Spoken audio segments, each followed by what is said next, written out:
Hey guys, this is Ravioli. I'm Joy, and I'm here to check in about my lifestyle project. This week I chose to cut back my electricity usage, the amount I drove my car, and I tried to go zero waste all on the same day. I had originally chosen to do it on Monday and Tuesday, but I forgot on Tuesday and Wednesday, so I changed my second day to Thursday. I learned a lot this week, and I recorded it in my little journal. So now I'm going to break down some of those impacts on my life and the environment. So the easiest thing for me to change was the amount I drove. I live really close to campus, so I don't drive anyways. But I took this opportunity to get more active, and I began riding my longboard again. I usually only drive to my boyfriend's house, which is about 2.4 miles away. So in a span of 2 days, the mileage would accumulate to around 10 miles. That's 2 round trips. My car gets about 20 miles per gallon. So by using the conversion 1 gallon to 20 pounds of CO2, in these 2 days, I probably saved around 10 pounds of CO2. Number doesn't seem like a lot, but every bit counts, and if I keep up with this, it could be a big impact. I also needed to drive to go get groceries, but then I remembered the Wildcat Food Pantry and was already on campus, so I just ended up riding home with some of that food. It helped the earth and my sad little bank account. The next change I made was cutting back on my electricity. I chose to just unplug everything in my house and only plug it back in when I needed that appliance. It was a little confusing coming back into my house and it being pitch black and scrambling to plug things in, but to help the earth, I don't think it would be that big of a deal to keep doing. I was surprised when I started doing this because I realized how much I really rely on electricity.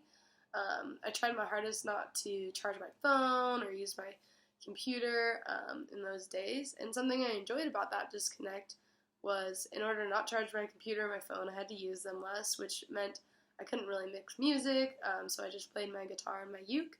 And I couldn't really watch TV, so I decided to paint more and draw and read books. And I feel like relying less on electricity helped me remember the things that made me really happy in the past. On average days, I use around 4 kilowatt hours. A kilowatt hour is the amount of energy you would use by keeping a 1,000-watt appliance running for 1 hour. On Monday, I used 3 kilowatt hours, and on Thursday, I used 2, which I found by looking at my PG&E statement.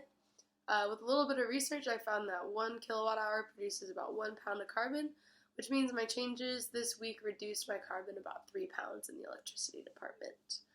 The hardest thing for me was going zero waste, but it was the one I'm most proud of. I've been pretty bad about ordering DoorDash, like my bane of my existence, as well as not packing lunches and just eating on campus. For those days, I was very conscious about using my Tupperware that I have and never use, and bringing my food to school.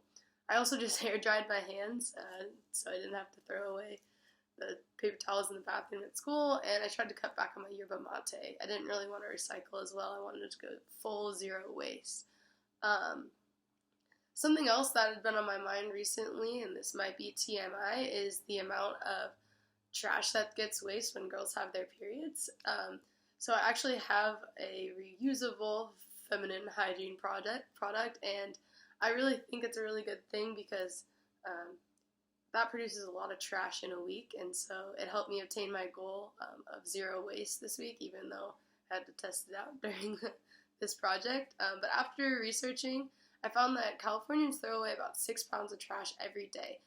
This is equivalent to almost 2,200 pounds every year, roughly the weight of a subcompact car. This means I saved around 12 pounds of trash to go into the landfill. This was a really eye-opening experience. I used to be a lot more conscientious of how my actions impacted the earth, but I kind of lost hope that we couldn't come back from our current state. After committing to these changes, it reminded me that it's really not that hard, and that if more people tried to make sustainable choices, the earth might still have a chance. I'm excited for next week and for my 3 eco-friendly days. Thanks for watching.